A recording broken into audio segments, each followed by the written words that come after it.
This meeting of the Board of Internal Economy is called to order, and it's the first meeting in the renovated West Block, and it's a large room we're in. But let's start. The minutes of the previous meeting, they've been distributed. Any issues with those minutes? Are the minutes approved? Approved. Any business arising from the previous meeting? Seeing none, we will go on to the West Block update. Je demande au clerc. I will ask Michel Patrice, Deputy Clerk Administration, and Stéphane Aubé, Chief Information Officer, to tell us all about this. Mr. Speaker, membres du bureau, il nous fait un plaisir de restituer. Members of the board, we are happy to be here today to give you an update, if you will, on our transition to West Block.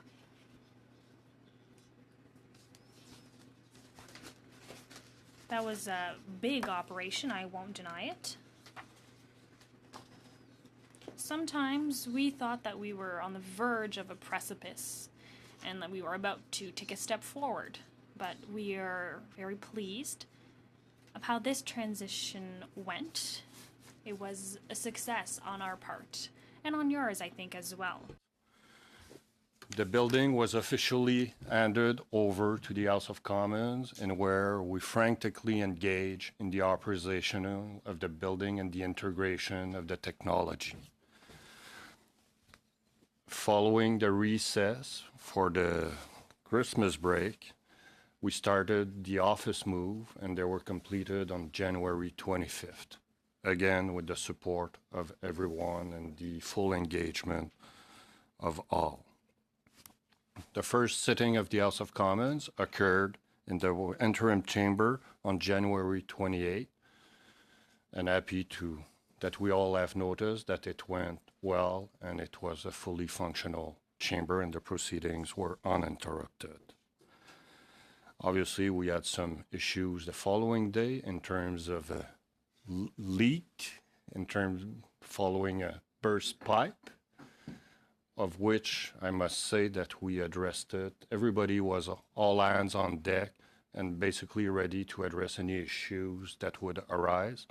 And I would say, like, in the span of 3 days, we were able to address the damages, repair, and make the areas affected fully operational again on the Monday following. So that was kind of impressive. I was impressed by the way that we all collaborated to achieve this success. Obviously, the familiarization of the new building is going on. People still need to find their way in the building.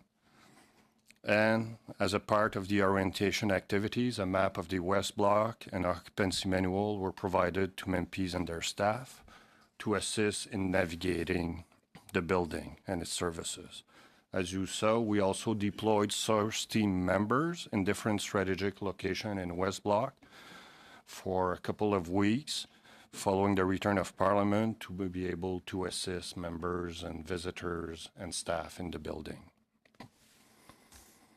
As we mentioned, when we appeared in October discussing about the project and the operation of the building and all of that, we were aware that ajustements et des lacunes étaient. We knew that there were some gaps to fill for such a big renovation project. And we are closely working with our partners to solve any problems that may occur. And getting feedbacks and addressing any issues that may arise or question in terms of the way of the functioning of this building. Obviously, I'm going to address some main issues. Chamber lighting in the main chamber. I think you've been noticing that we've been doing adjustment while the House is not sitting after you adjourn to try to modulate the lighting and so on. And this is an ongoing exercise. So, for example, during the constituency weeks that are coming, we're going to try to do some testing and address more aggressively some issues with the lighting. So our staff will be working on that, for example. Other that we've noticed, given the mother nature in this city, eating in different offices, for example. Adjustment in terms of the heating system had to be made and had to be addressed. And that's why it's important that we receive feedback, because if we're not told about it, we can act on it. But we're trying, like I said, to be very proactive. A number of deficiency correction, which we believe that will take at least a year, and it goes as things in terms of nicks in the paint and the carpet and some doors issues. Doors, we had issues with the west door and the south door in terms of our opening properly. This now I can report has been fixed, and that's a good news because these are the two main point of access for members and their staff. And we're going to continue to look in terms of your own offices, in terms of layout, and whether you have the tools and the equipment that you need to function properly. I would like now to address a few words on the center block project. We've been quite focused on the west block, obviously, because that was a big project to undertake, but we have not lost perspective in terms of the next step of the project, which actually is quite significant in terms of the rehabilitation of the parliamentary campus and the precinct. So scoping and investigative work continues in the center block to assess the existing condition of the building. And we're talking about the structural and the mechanical state of the building. It will continue through the winter, and it will help us better inform in terms of the required structural design and requirement for its rehabilitation. As the information arrives, we're going to be able to report to the board a bit more about scope and timeline of the project. And obviously, we'll continue to work hand in hand with PSPC on this project like we had done for this building.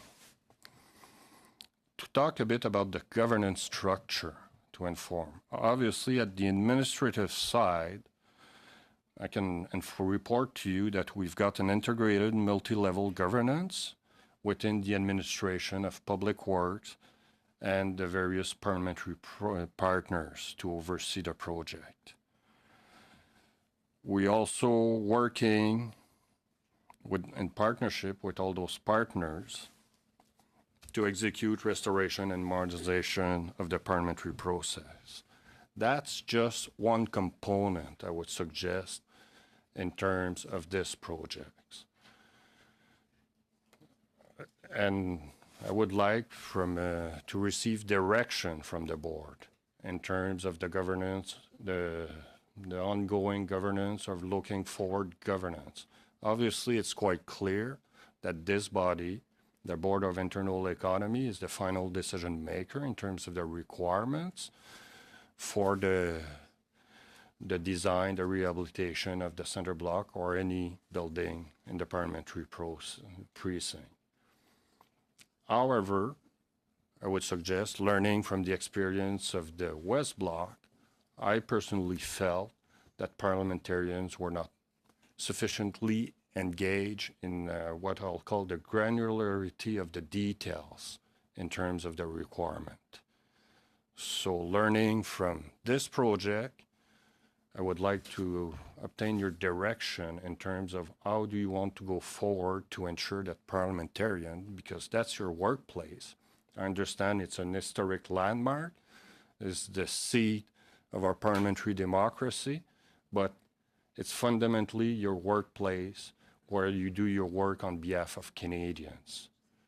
So you need, I would suggest, to be heavily engaged in terms of what I call the details and the granularity.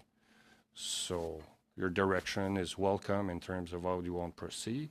There's obviously stakeholders that needs to be taken into account.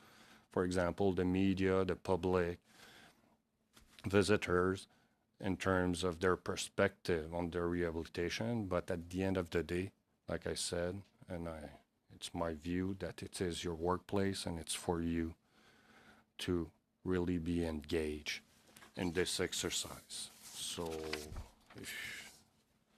I would welcome any suggestion on your part. I'm just going to close in saying that I want to really thank the members and their staff over the transition period because they've been exceptional in terms of their support and adaptability to this new environment. And so we really felt like we're one team working towards the same goal, and it's having a House of Commons that is fully functional. Thank you very much. Je vous remercie. Nous sommes prêts à répondre à vos questions. We are now ready to answer any questions you may have, any comments you may have. Thank you very much. We'll do momentarily. I just, perhaps, after we have this discussion, if there are options that you have in mind in terms of suggestions about how the board or the Procedure House Affairs Committee or members of Parliament generally can be involved in that process, I'm interested in hearing those, but I, like you, I want to hear from members of the board. Madame Chager. Sorry, Ms. Bergen. He was looking at me and he said, Tiger. Thanks, thank you very much, Chair. And Mr. Patrice, I do want to begin by thanking you and congratulating you. And I know all of the people who have worked incredibly hard to make sure that this place was ready and then to move us in. I'll be honest, I was one of those people, I had my doubts. I thought, how are they going to move us all in just a couple of weeks? But you did it. And as you said, there were some hiccups, but really it has been a very, very smooth move and transition. And you certainly need to be congratulated. And I know we're very appreciative of everything and the way it's kind of starting to feel like home. Which is nice. I thought it the other day, I think I'm starting to feel a little routine here in where I'm going and how I'm getting where I'm supposed to go. So that's really good. I have a couple of just specific items around things currently as they are, and then I wanted to just speak briefly around Centre Block and how we could maybe have some input in that. Couple of items that I know we're still sort of struggling with, just a practicality, the number of washrooms that are available. And there may not be a easy solution, which we obviously don't want to cause any issues. And if it's only our caucus that has this, it's fine. We know there's some kitchen areas in our offices that aren't even being used, and there may be some opportunities at some point for them to be changed into washroom facilities, just a suggestion. And then the other issue that I know I've thought about that I really miss is that MP entrance that we had at Centre Block. You know, there was a sort of a sense of, if you went through the MP entrance, there wasn't, the general public wasn't there wasn't media necessarily standing outside of there. And right now it seems like we don't quite have that. And I'm not sure if other caucuses are feeling that, but there maybe could be further discussion around just in terms of security. And you know, you become accustomed to something. And I think that's probably what I'm feeling is we were accustomed to that dedicated entrance. So if that's something that could possibly be discussed and maybe some solutions brought forward, I know we would appreciate that. In terms of having input for Centre Block, I'm glad that that's something that you've thought about. I know I've thought kind of the way the restoration, the work was done around West Block, it kind of felt like we were told as MPs, you're getting a new home, but no one's going to ask you about what you need in your new home or what you would like to see in your new home, and you're not even really going to know what's in your new home, and when you get there, you're just going to need to adjust. And that's okay. I think we can do that, but I think it would be beneficial if we would have a method to bring some input.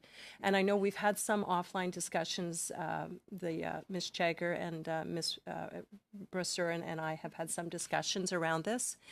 And what we don't want to see is kind of a political or a bureaucratic bogged down process. We would like to have a process whereby each of our caucuses could have one point of contact in their caucus whereby suggestions, and some of those suggestions could be as small as you know, as a member of parliament want to be able to have a certain amount of leg room if I need it at my chair, if that's possible, all the way to we need to ensure that we have certain access for MPs. There's just a lot of suggestions. I don't think we'd anticipate that we would get everything that we want, but I think what we would like to have is an ability to get input from our caucus and then bring it to you in a way that we know will be addressed, either with a yes, we can do this, or no, we can't, and here's why, or how about we do it this way? And then there's actually a way that we could go when we then move to Centre Block. We would be able to say, no, we couldn't have this feature, and here's why. But we knew that there was some discussion, and it was recognized that the whole discussion could have happened. So we would like to see a working group, again, not bureaucratic, not political, but just where we can have feedback and be able to make sure that our issues are at least being heard. So I'll let the others weigh in, but those were the two things I wanted to bring up. Thank you. Ms. Jager, before we... Echo some of Candace's comments. Michelle, you and your team have been a delight to work with. And I know that we've had some challenging times, but I think anytime we have a move, it's exciting, but there is growing pains. And it's true. It's been quite pleasant to see everyone working together to ensure that we are able to kind of satisfy the needs of members. And I think what I appreciated your comments the most is that you recognize that it is, they're buildings that belong to all Canadians, but they are workplaces for members of parliament and parliamentarians. And so it's important that we are part of the processes. I think within here, I'm not sure how many MPs had the opportunity to actually weigh in. So yes, public input is necessary, but I think MP input is necessary. I think the Procedure and House Affairs Committee, PROC, is also looking a little bit at this work, and they should continue to do so.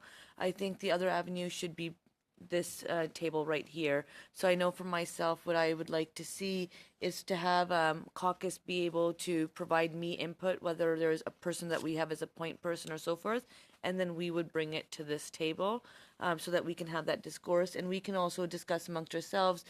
Similar to like some of the things that we've had to do to this new building, sometimes it's repetitive because we're all experiencing the exact same thing, and we've been able to have some of those conversations with the clerk and actually have them dealt with sooner now that we've created a system. So I think I don't think there's a need for another entity to be created. I think between PROC and this table, we have the opportunities to do that, and I think it's important that I lost my train of thought. But it's important that we do have MPs' voices heard to make sure that it is that it is smooth. The last thing I will say is that I think Centre Block needs to be kept as similar to Centre Block as possible. So as much as I know restorations are important, it's important that we bring the building to the 21st century. I really do hope that the look and feel of it is what the plans are. I hope we are documenting. I know there was some visions for this building in the restaurant and so forth that have not come to fruition for one reason or another. So I would also raise that on the public record. And the last point I would raise is that I think we've learned heavily that there's two processes to a move. So we know the building's going to be built by the department, and Public Works will have to do that. But then the House Administration has an essential role, and enough time has to be provided. So as we do provide timelines moving forward, I would like to ensure that the time that the House Administration needs is always taken into account, and that we actually provide you the time that's needed so that if we do have to change doors and whatever else, it's possible. You know that we see some doors that need to be replaced, and I know we're finding solutions. And it's just a matter of how do we ensure that we have as smooth a transition for when members do move back to Centre Block as possible. Thank you very much. As we go on, I'm going to go to Mr. Strahl. I'd be interested in hearing if members like the idea of a working group that works on a continuing basis with the House of Commons and Public Services and Procurement Architects. You know, maybe they meet, I don't know if it's quarterly or what it needs to be, right? But theoretically, this would be a dedicated group as opposed to the Procedure and House Affairs Committee or the Board of Internal Economy, which have other things they're doing and they have other things they will study. is that something that is attractive, is what I'm asking. Mr. Straw? Thank you very much. And obviously understanding that what we've experienced in terms of deficiencies is very normal for a move of this size. We continue to have some concerns with for whatever reason the gremlins in the system that are preventing the bells from ringing in every building. It seems every vote there's a new building that members are not notified. We've made our own adjustments on the fly to kind of deal with that. So I don't want to turn this into a list of things that are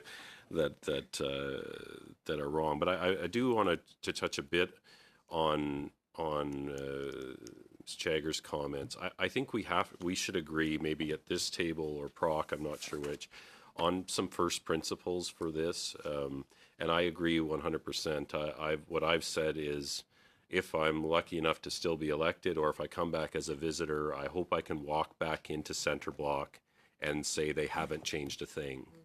Like obviously the lighting and a building that was built before computers were invented, upgrading the internal components that needed to be upgraded. But I would be devastated if I went in and I didn't recognize the same building that we left. So I think there's some common belief there that with a building of that nature, we want to maintain as much as is possible while upgrading the critical components of it the way that it was. So maybe in addition to a working group, if we could agree on some baseline here within this framework, we would like you to proceed. I think that would be important. It would probably give some good direction.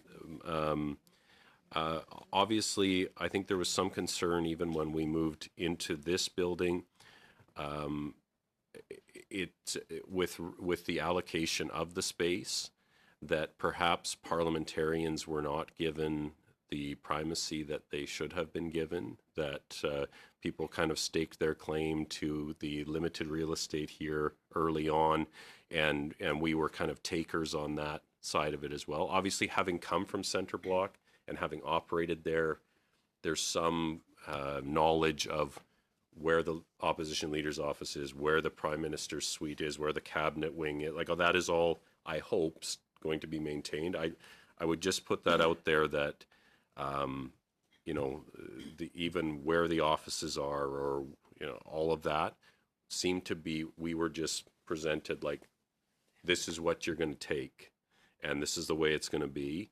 And looking at it now, I think there probably should have been some adjustments that can maybe be made during the when the writ is dropped, or in between the parliaments of the upcoming election. So that would be my thought. And I think we want to also, there are some of us, we have some engineers in our caucus, and there are some architects perhaps that will be elected. I think we want to be careful with the working group that it doesn't cause delays, and that, we don't have, we can absolutely, I think, need to be a part of the process, but we need to understand the scope of our involvement, and that we shouldn't have people, not every idea is a good idea, and not every idea can be implemented. So I just would put that out as a bit of caution. And I do think, though, that I will express some concern when we see things like the dome, the glass ceiling that cannot be opened when we sit in the building because of broadcasting considerations. That's a really expensive mistake. And that's something that, I don't know where parliamentarians get to be inserted into that process, where really good ideas and architectural marvels that don't work for what we do, we need to make sure that as protectors of taxpayers' dollars, that sort of thing does not happen again. So I'll leave it there. Madame Brassot. Thank you, Speaker. I would like to thank Mr. Patrice and Mr. Aubé for their hard work. I think this is a time where we're all kind of singing from the same voice, where I think we're all in agreement that the transition, the move here went very well. I think there were some growing pains, and it all took us a while to kind of figure out where to go, where the bathrooms were, where committees were. Still, sometimes I don't get lost, but I have to make sure that I'm heading in the right direction. So I just want to thank you for all of your hard work and the fact that we're able to get back here fast after the break. I think we all really appreciated it. And also at the pace you moved to resolve some of the concerns we did have. I want to say thank you for that too. I agree that there needs to be a working group that works with MPs, because who knows who's going to be here after October. But I think it's important that this is our workplace and that it does fit and it does work for us and obviously Canadians that come and people from around the world that do come and see our parliament. One concern that I do have, and I think there was a story in the CBC, was about the interpreters and the sound acoustic shocks that some of the people working on the Hill have suffered. I think we're all very thankful, and we all are very aware of the important work that our interpreters do.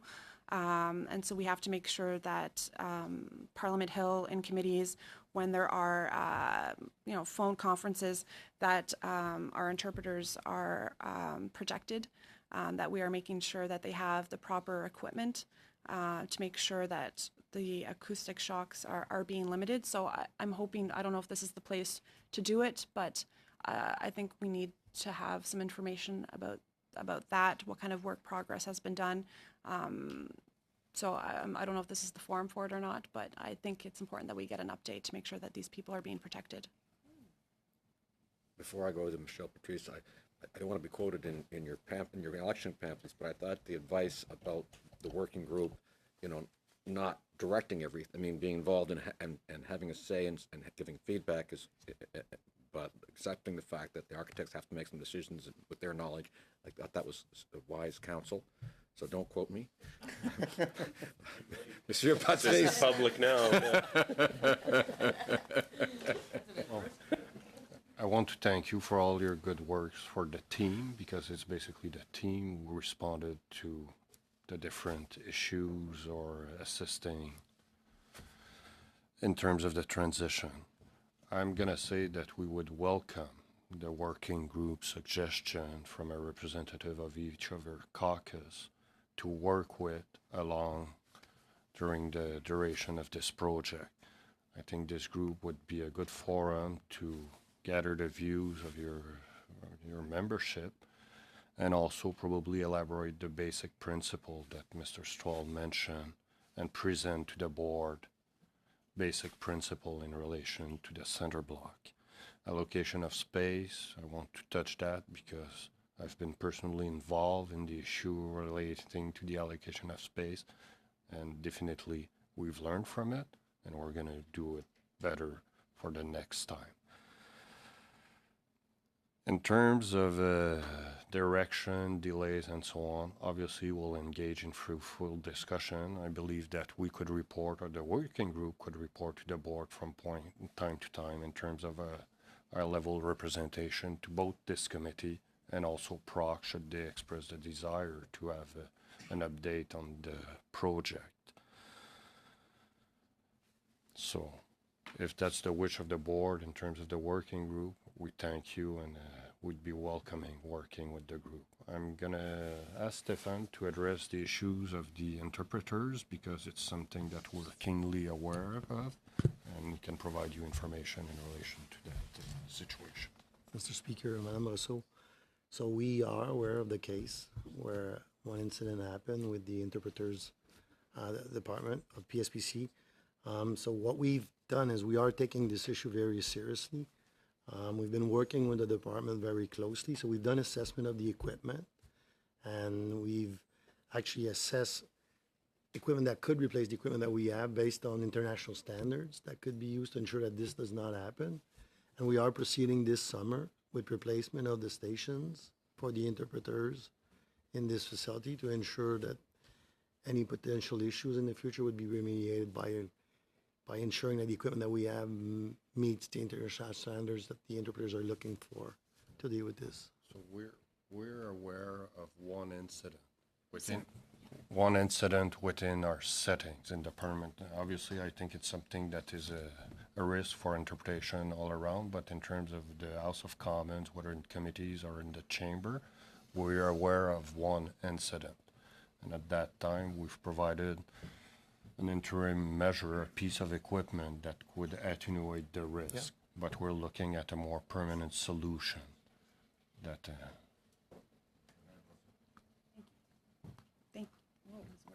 Thank you. So if I understand it, the equipment that we have right now in West Block and in the new committee rooms in the House of Commons, all of that will have to be replaced? Nope. Just the stations. Just the stations? In the interpretation booths, there's a station. Because right now we've added a device to ensure that this does not happen. Okay.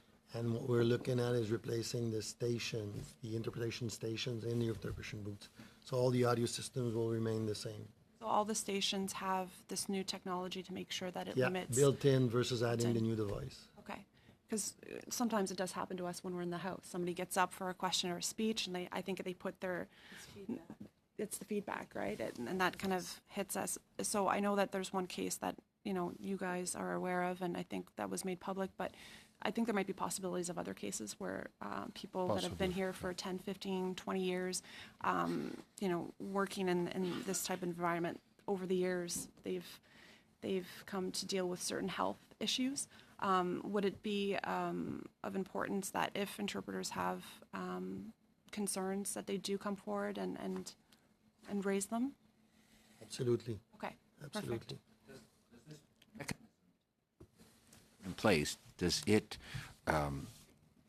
make it so that when a speaker, like the earpiece is a speaker, right? When it is close to the microphone, normally that's what causes feedback when a speaker is too close to a microphone. Does this kind of interrupt that? Well, the mechanism that we have, sir, is to ensure that there's not any major high-pitched noise to their ears. okay. So it's, we weren't able to identify how and what created Like a the limit issue. on that volume? Exactly, Good. sir. Good. Exactly, sir. Mr. Strahl? Sorry, just before we close off this topic, I'm wondering if, I'm sure that the boards of internal economy and procedure and House Affairs, when the West Block rehabilitation was being undertaken, also proposed to have, maybe I'm wrong, I guess I would look for your guidance as to what did the boards at the board and the committee at that time propose in terms of their involvement? Because if we're proposing the same thing that they did and it didn't work, I'd like to know that. So perhaps you've done that research and can share that with the board. Dominic probably was there, but the rest of us. Actually was here when it was built, the first. Well, actually, what you're proposing is quite different. In terms of the West Block, the board was basically the body that was informed, but I would suggest sometime not in a level of granularity that would have been necessary to address requirements in terms of your workplace. Thing here that I've said more than once at Procedure and House Affairs, PROC, which is that it's important, I think, on an ongoing basis that members of the Board of Internal Economy and PROC insist on being informed and to use the Deputy Clerk's words, to be in a sufficient granularity of detail to avoid some of these problems. All right, merci beaucoup. We're going to, on va continuer maintenant. We're going to move on to number 4, additional resources for the provision of advisory services to members as employees. Pierre Perron and Ms. Robin Daigle.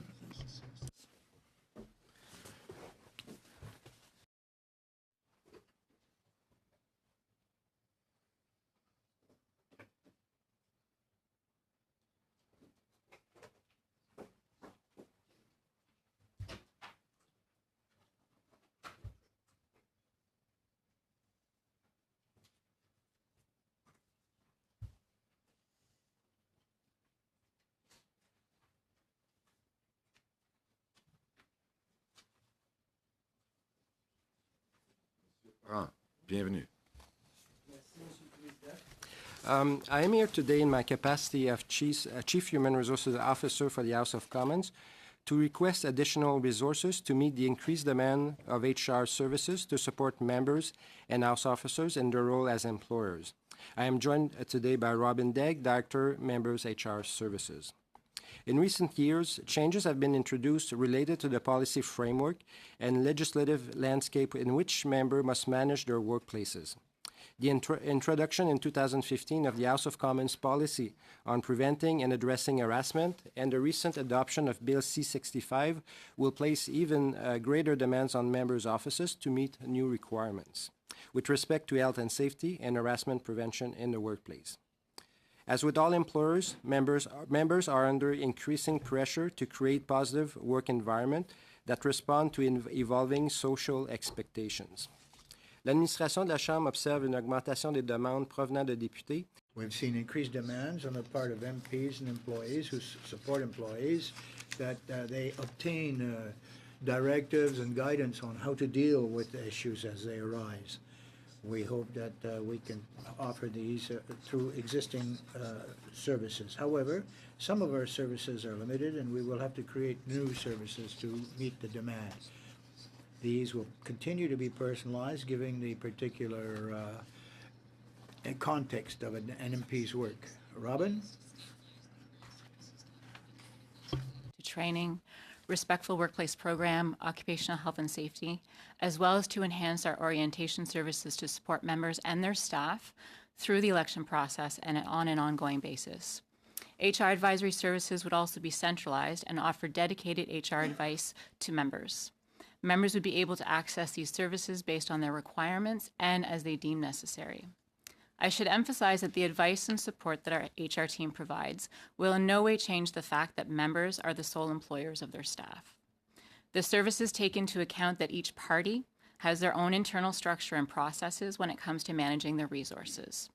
Our senior HR advisors would continue to work within this infrastructure and with the WIP's offices to ensure that the existing service delivery model and the enhancements to it provide complementary enhanced services to members and also to those who assist them in managing their offices.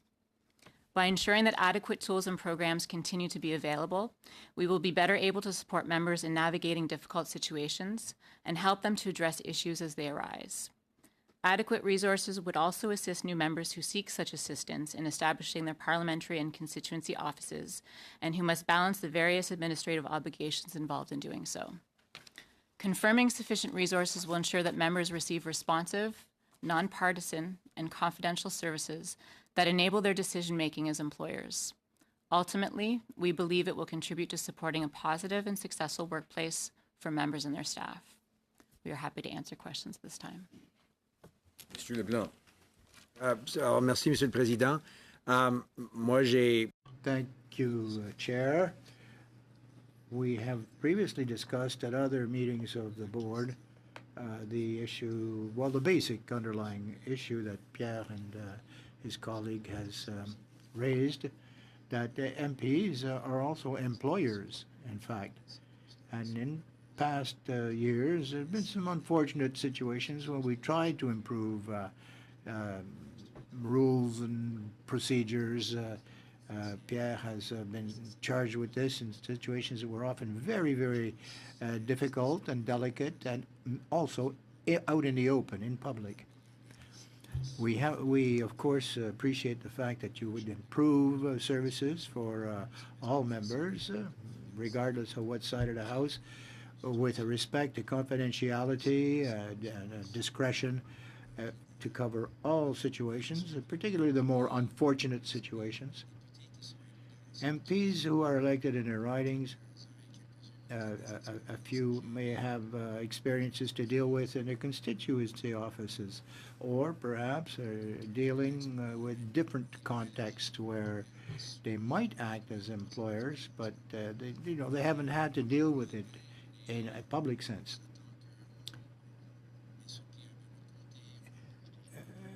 Every MP once elected is going to put together a constituency office and hire a few local people. Everyone wants to do this, of course.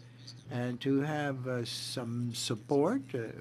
I think it would be ideal to help not only those who are currently members, but those who will eventually replace us in future. So I agree wholeheartedly with this investment, and I would invite Pierre and his team, the entire team. Over the past few years, as members, we have observed and witnessed a very, very professional level of service, very professional to assist all members. And I'm glad to see that we're forging ahead with more. Thank you very much. Mr. Stroll. I guess on the financial side, for the 22 full-time equivalents, the biggest list doesn't really list a position. It says stabilization of existing HR programs and services. So are the occupational health and safety nurse council, what are those folks going to do going forward? And so maybe just a breakdown of what that actually looks like. I'm also interested in the financial advisors part of this. What service to members is that? Would that be providing? And I'm also obviously it looks like your funding is your funding request is flat for the next 3 fiscal years. What metrics will you use to determine whether there is a requirement to increase that, or perhaps once we get past when all members have been are more aware of their obligations under C-65, are more aware of workplaces that are modern and respectful, are more aware of all of this work is happening right now. There's a big push for it. Is there any mechanism to say that will this continue to be a requirement at 2.5 million going forward? And if so, how will you determine whether you need more or whether you actually don't need as much as has been allocated going forward? Certainly, thank you for the question. Just in terms of the question for stabilization of resources, currently there's a lot of services that are provided on an ad hoc basis, so access to the nurse counselor through the harassment prevention program, through the Respectful Workplace program, also in terms of the renewal of the members orientation program as well. So these are things that we're already having to do, and so it's stabilizing those resources because currently we don't actually have those resources in place. So we've been doing it with the existing capacity that we had. So that's where a big piece of that comes from. And then there's another piece of that, which is on the HR advisory side. And it's not even necessarily that this is something completely new.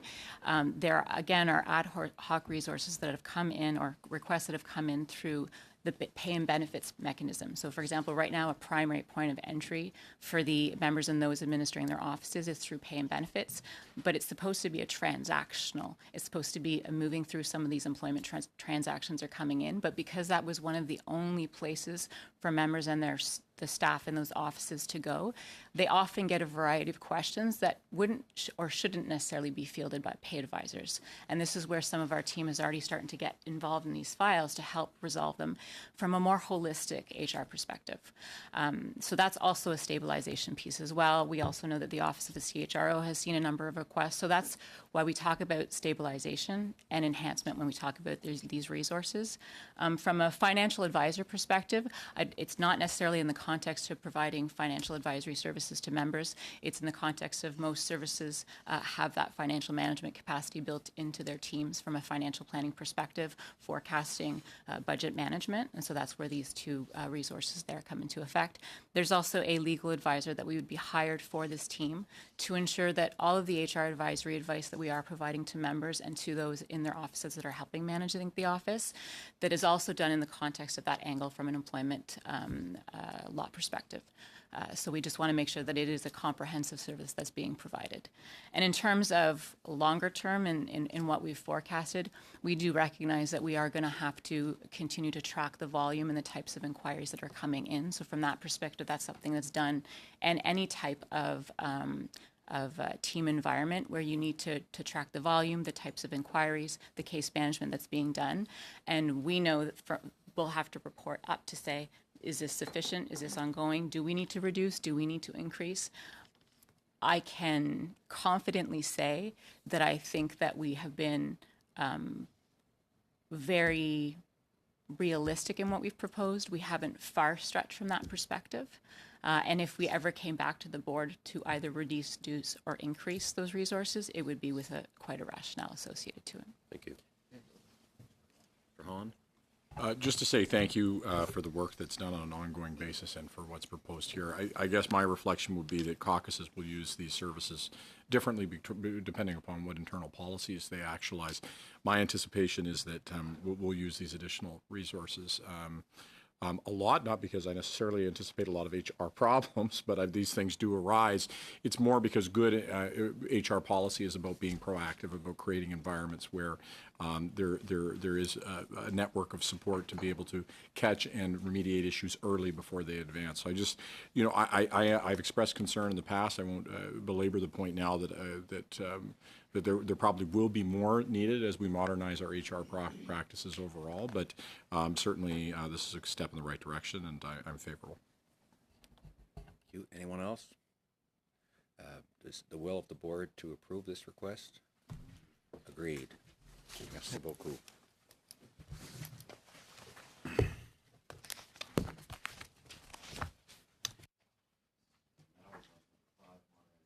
Policies related to communicating with constituents. We have Benoit Giroux, Chief Operations Officer, Danielle Paquette again, or rather, first time today, the Chief Financial Officer, and Philippe Dufresne, the Law Clerk and Parliamentary Counsel. Philippe. Not on this one. No, not Philippe. Excuse me. I don't know what is there. Okay. It's us. It's our mistake. Monsieur Giroux. Merci, Monsieur le Président. La communication effectuée des députés vers leurs commettants. Thank you very much, Mr. Chair. Many of our services are going to be handled in a centralized fashion.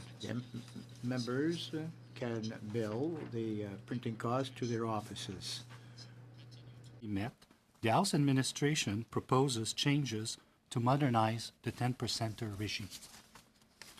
De plus, des ajustements sont proposés aux politiques liées à l'impression externe et la publicité. Furthermore, these are created with outside comment.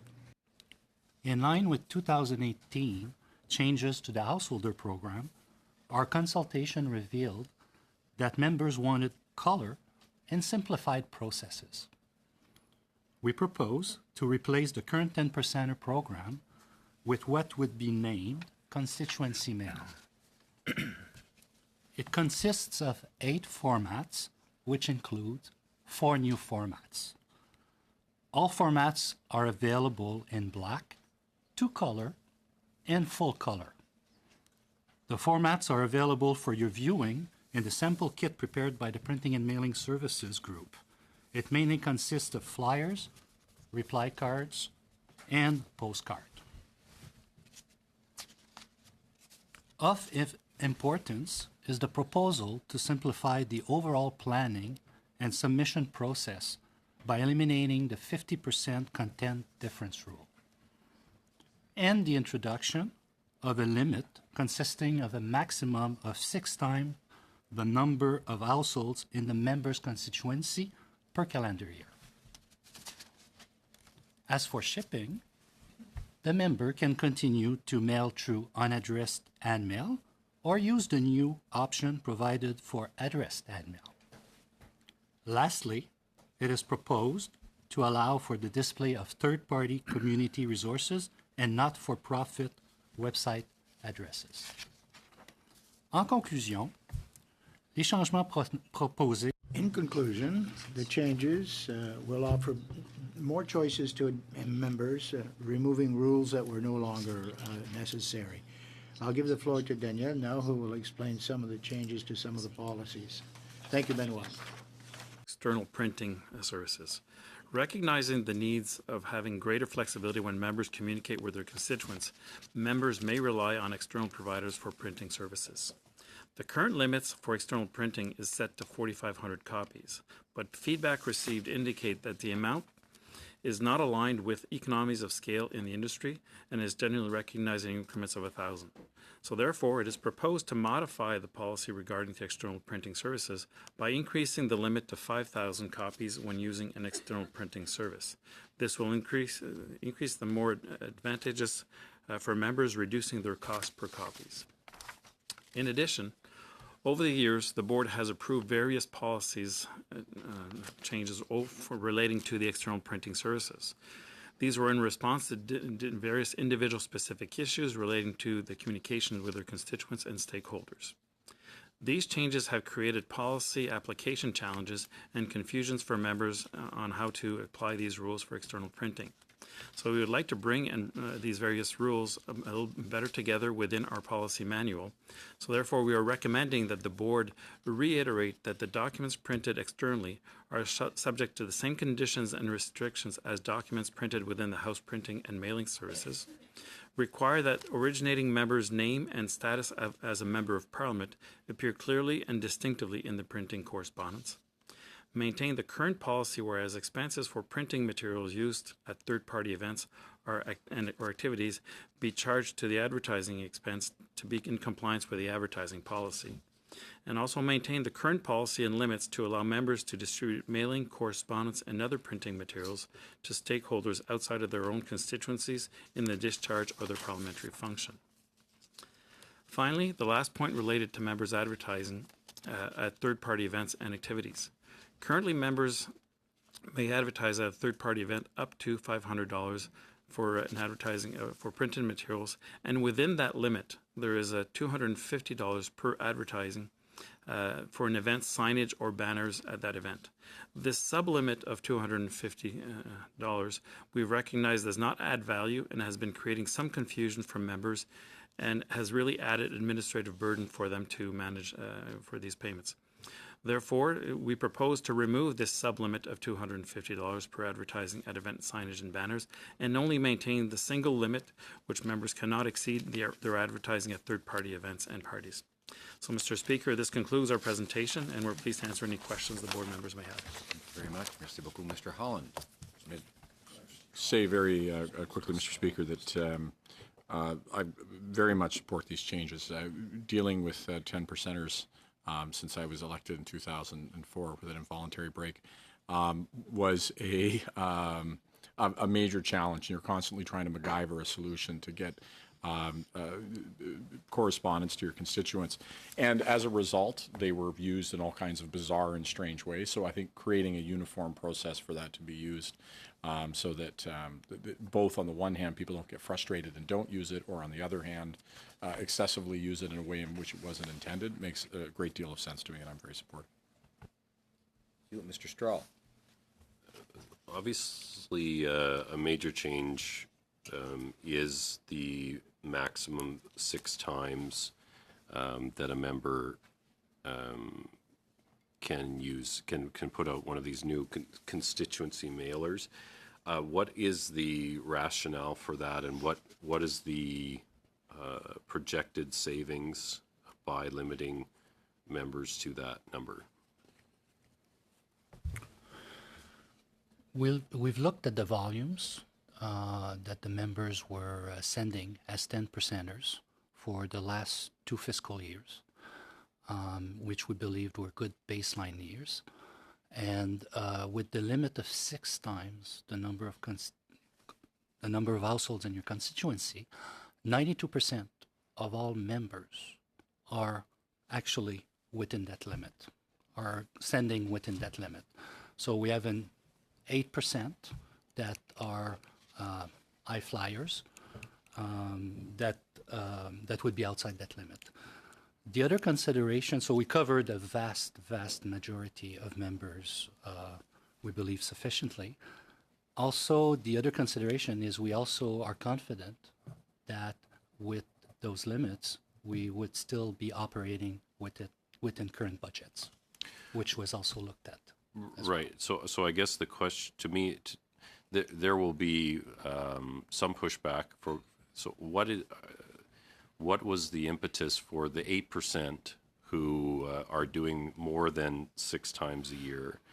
What are you trying to prevent here? I guess is the question. Why have that limit, which I can tell you will be, for some members, will be like waving the red flag in front of a bull, telling me I can't communicate with my constituents. So what, I guess I'm trying to understand the rationale for, if 92% of MPs are not going to go over 6, why are you limiting it to 6? The other thing we looked at is our production capacity. And by introducing full color products for this new constituency mail, we also have to make sure that we're sufficiently able to produce on an efficient basis.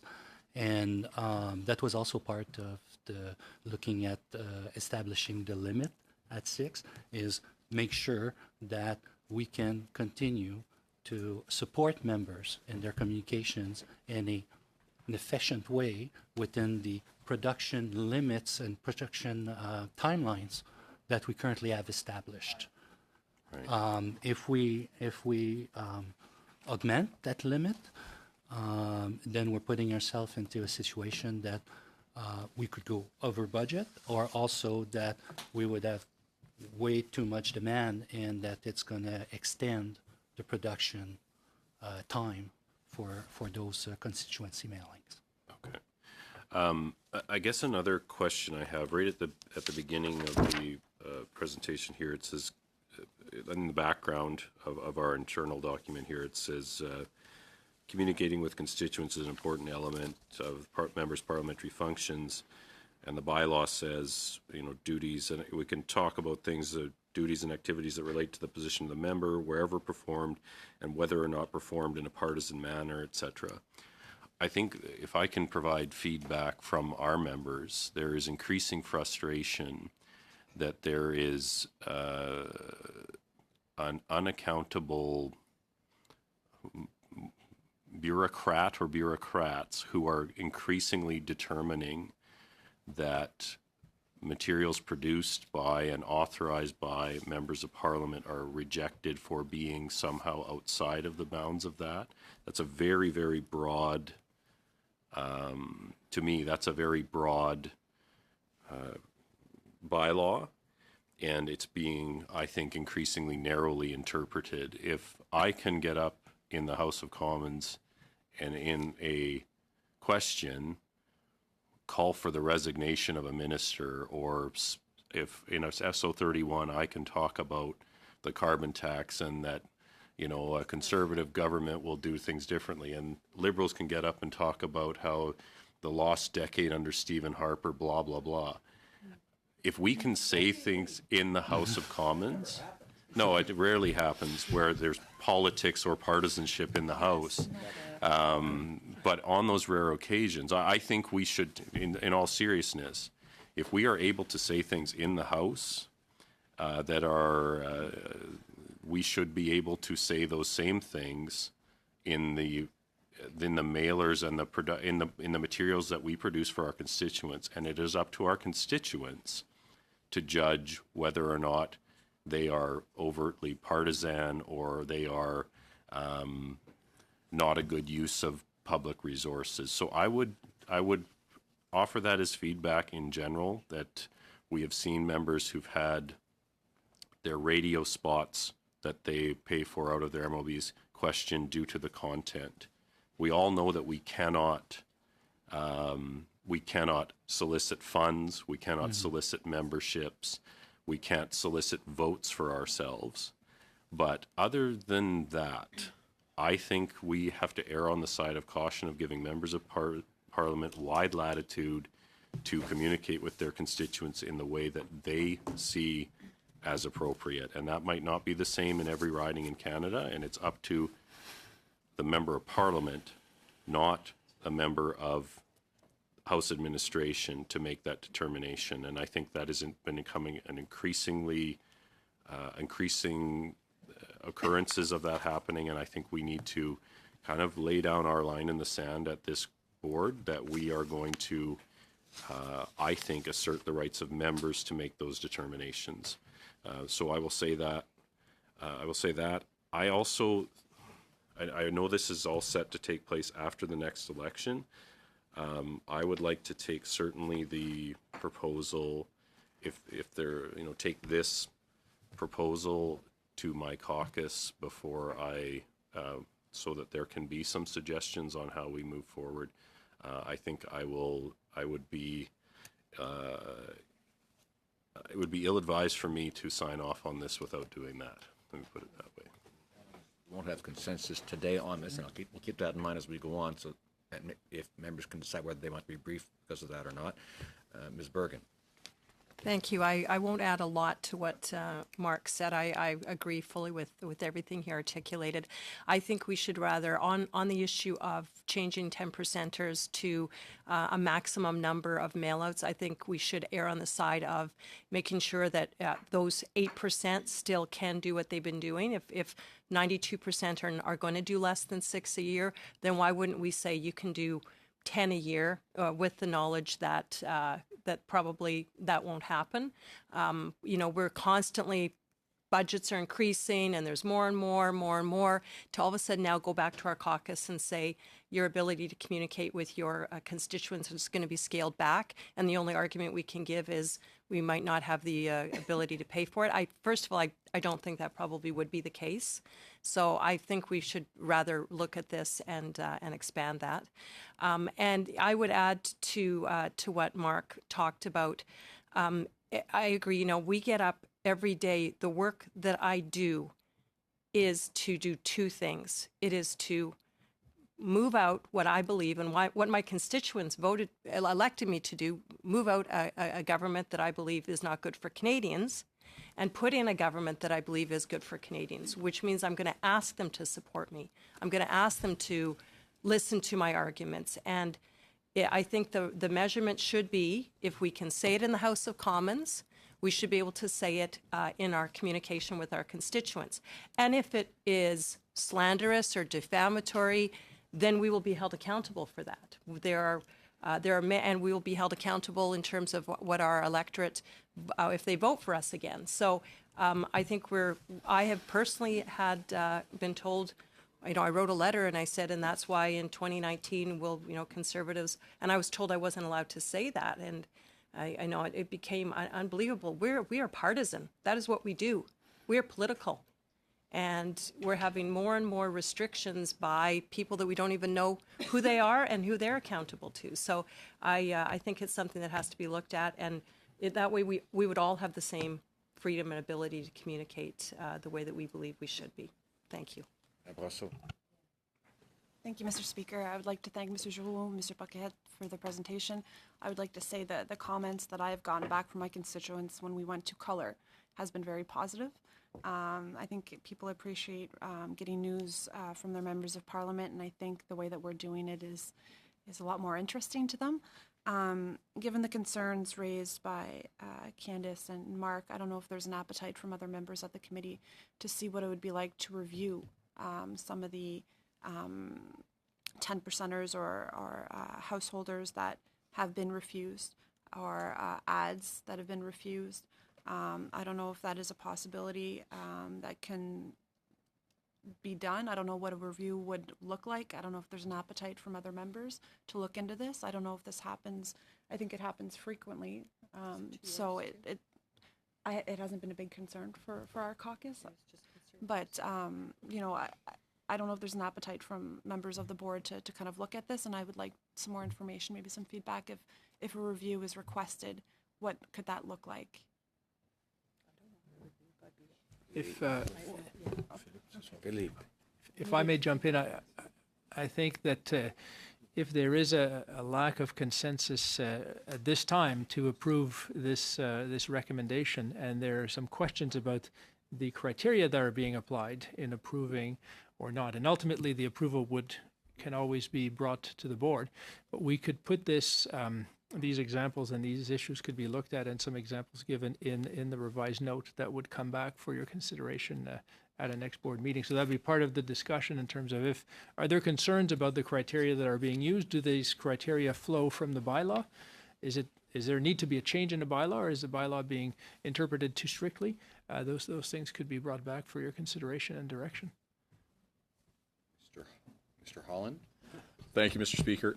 So 2 items. One is perhaps we can divide the 2 matters that are here, because I'm hearing 2 separate matters. One is relating to the number of mailings that can be sent out, which is a more scoped issue. And then there's a broader conversation that I'm hearing around what sort of material can be sent out, or what are the boundaries on that. And I would hate to entangle those 2 items, because I think one can move forward separate from the other. And I think one is a more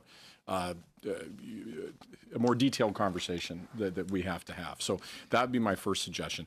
On the volume, I hear what members are saying, and I think communication is incredibly important, but I would point out that 10 times a year is an extraordinary number of mailings. There is a point at which maybe perhaps people need to work on their brevity or how succinct they are.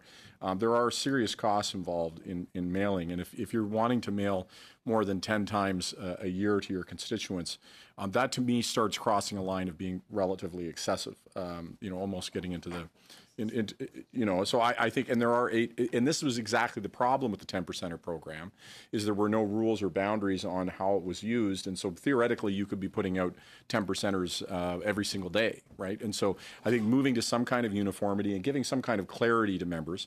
But again, we can have that conversation if there's a slight upwards adjustment. So for example, if 92% of people are covered by 10 and we can get up to 98% by doing 11, well then, let's do 11 and move on with it. But that's the one point. On the second point, I just have to put on as a matter of record that I think there's a material difference between the debates that we have in the House and the materials that we send out to constituents. And I say this as somebody who spent nearly 6 years in opposition as well, and agrees with the general thrust of what's being said.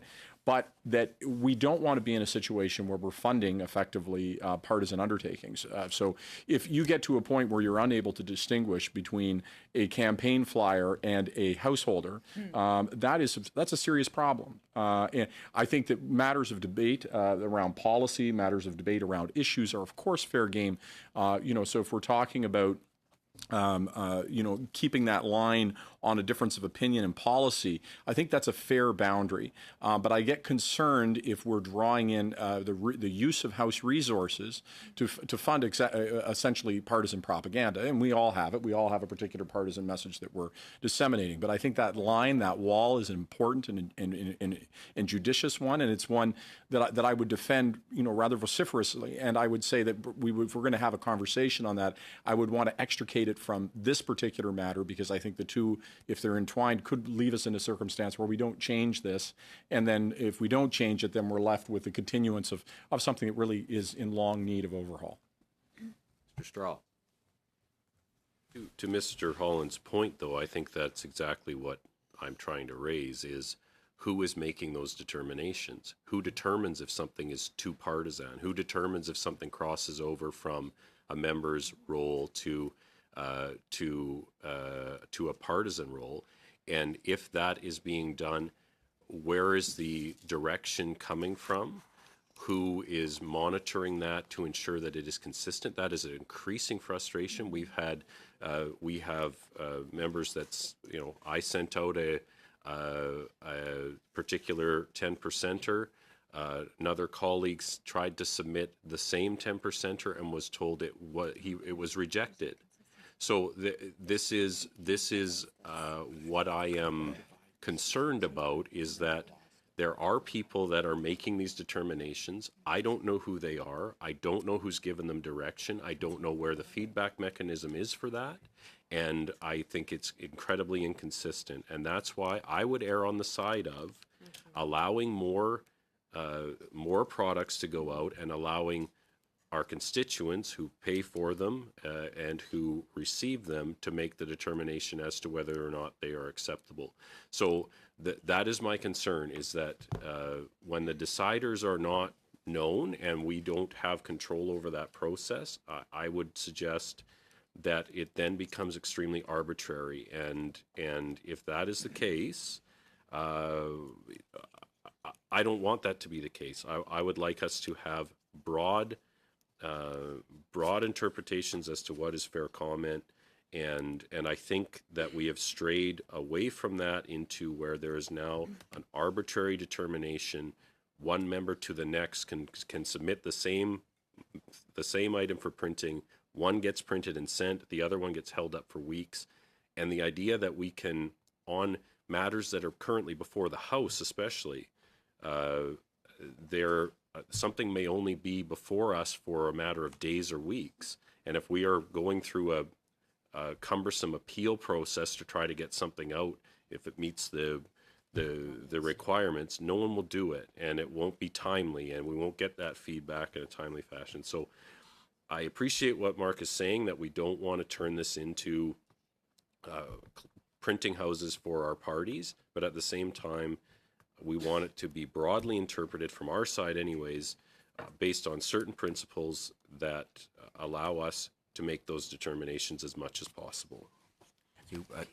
Before we conclude this topic, and to his other point about getting certain things passed or not, other than recommendation number 2 in this list, we are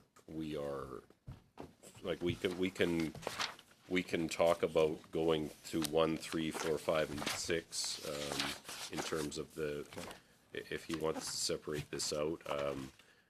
But I do. And I would commit to come back in a timely fashion. So I'm recognizing this needs to be decided prior to the dissolution of this Parliament. But I simply need to go to my caucus with these very specific proposals to ask for their feedback. Mr. Holland. Just very quickly, so my suggestion is, and I think that's totally appropriate, and I think that Mr. Strahl should have that opportunity. If we're going to hold this item down so that we can have an opportunity for consultation, maybe we can also get a clarification of, if we take that dial a little bit higher to 1, does that encapsulate 95, 96, 90, whatever the percentage is? We have all that. If we could look at that data, that would be helpful. And then the simple point that I was making is, if it sounds to me like there's a discussion that's worthwhile around ensuring a policy that is consistently applied and that is transparent and understood by all, around what constitutes fair ball for sending out these constituency mailers or householders. That, to me, though, shouldn't be examined in the same item, is all I'm saying. So that if we could have a separate conversation as a body on that matter as a different agenda item, then it would allow this item, I think, to move forward expeditiously. I just don't want to hitch that issue to this wagon. Go briefly to Monsieur Dufresne to give a response in terms of what the process currently is for examining content and so forth. Is there then agreement to approve recommendations on page 5 of the note, recommendations 1, 3, 4, 5, and 6? Agreed? Agreed. Okay. Monsieur Dufresne. And just briefly, Mr. Stroll, to your point, the process of review for the publications is done by my office in consultation with parliamentary precinct operations, and they are looked at by council and my team, looking at the bylaw, the rule, the idea that certain things may be partisan, but they may not be designed to support a re-election of political parties and so on. We will prepare a briefing on those criteria as we understand them, and I'll be following up with you as well to get a sense if there are inconsistencies as well in the application. And that's something that we will look at, and we can bring that back as part of an item if the guidelines are not acceptable to the board. This is something for the board to decide. Individual determinations can also be brought to the board in terms of challenges, but I understand the point in terms of timing, and so we will be coming back with analysis on that. Merci beaucoup. Et maintenant, on va continuer avec numéro 6, utilisation. Thank you very much. We're going to move on to item number 6, use of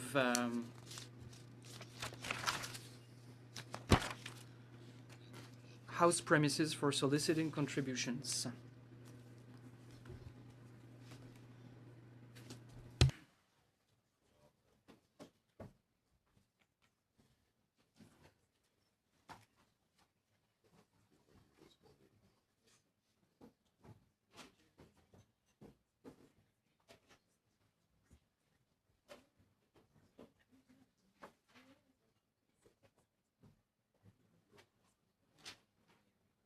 Mr. Dufresne? We are presenting this note dealing with the use of House of Commons premises by a member of Parliament for soliciting contribution, and to seek the board's decision and direction on the way forward. Dans un vidéo posté sur sa page. In a video on his Facebook page in 2018, the Prime Minister used his parliamentary office for the purposes of a solicitation contributions to support the party. On the 4th of January and on the 8th of January, a representative of the Liberal Party of Canada wrote to the Speaker offering to reimburse an amount of $500 for the use of the space in the video. As the representative also indicated that the Liberal Party would offer to reimburse individuals who submitted donations that were linked to this video. They'd return the contribution. Was asked to address this issue with the board. In terms of the applicable bylaws and rules, the bylaws indicate that funds, goods, resources, services may only be used for carrying out of the members' parliamentary functions. Those functions are identified further that activities related to a member's re-election or designed to support or oppose political party in the context of election are not parliamentary functions. There is a provision that talks about support for third parties not being an allowable use, and that funds, House resources, cannot be used for the purposes of soliciting contribution. The bylaws provide that in cases of non-consistency with the bylaw, the board can determine appropriate remedies, asking that certain things be done to remedy the situation, and also that the amounts of money necessary to rectify may be withheld from budgets or sought out. And so in this sense, the House administration has looked at this matter and determined that in our assessment, there was no additional costs incurred, but the CFO of the House administration will talk about an assessment of the market value for these types of uses to assist in your consideration of this matter. Okay, right. Merci, Philippe. So from the financial perspective, I guess has been already indicated, there has been no incremental cost for the House administration on this matter. And to assist the board members, we've determined that the value of the use of a premise has been assessed looking at comparable kind of costs for hotels or conference rooms to be rented here in Ottawa, and that would have ranged between $350 to $1,000. The administration today has received a check in the amount of $500, but we have not deposited this check as we are still waiting for the board's decision to move forward with this matter. So that is, if the board finds that these bylaws have been breached, it can set the amount for the payment as an appropriate remedy for noncompliance. And also, the board may wish to request that the House administration provide periodic reminders to members of these related bylaws. Colleagues, any commentary, Mr. Strahl? I would agree with both of those things and cash the check. And I would simply say, without getting into the details of this case, I think that they've been well aired. I would simply say I would anticipate that there would be an escalating penalty should a party or a member just decide that this was the cost of doing business, that we would not simply say, you know, I can do this if I write a check. So I don't know how I think I would just put that on the record that it would be anticipated that that this is not simply the cost of doing business, but recognition that this is unacceptable, and we'll leave it at that. The second item on the conclusion, you'll see that the options proposed. The second item was that the House administration provide periodic reminders to members regarding the bylaw requirements not to use House of Commons resources for the benefit of a third party or electoral campaign activities or for the purpose of soliciting political contributions. Is it the view of the board that that should also be done? Yes. So we have agreement then, I think? Agreed. Merci beaucoup. And now we are going to have to go in camera for the, yes, Mr. Holland. We go in camera. Just I'm looking for a quick update on two items that I know were brought to the attention of the board. I believe there was some looking at it. One dealt with the secondary expenses of then Minister Kenny during the period he was saying he was living in his mother's basement from 2013 to 2015. I'm wondering if there's an update on that. The second, with relation to Charlie Angus, I know that there was a issue with his website with the solicitation of memberships and also placing ads for his federal election nomination that I believe were done in error. So I'm just looking for an update on those two items. Mr. Patrice. Yes, we have received those two requests, and the House Administration is currently doing the analysis of the file and looking at the records, and will report back at the subsequent board meeting. Thank you. Merci beaucoup. And then can we go in camera for the subsequent items? Thank you very much. Take a moment to break for a moment to go in camera.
Thank you.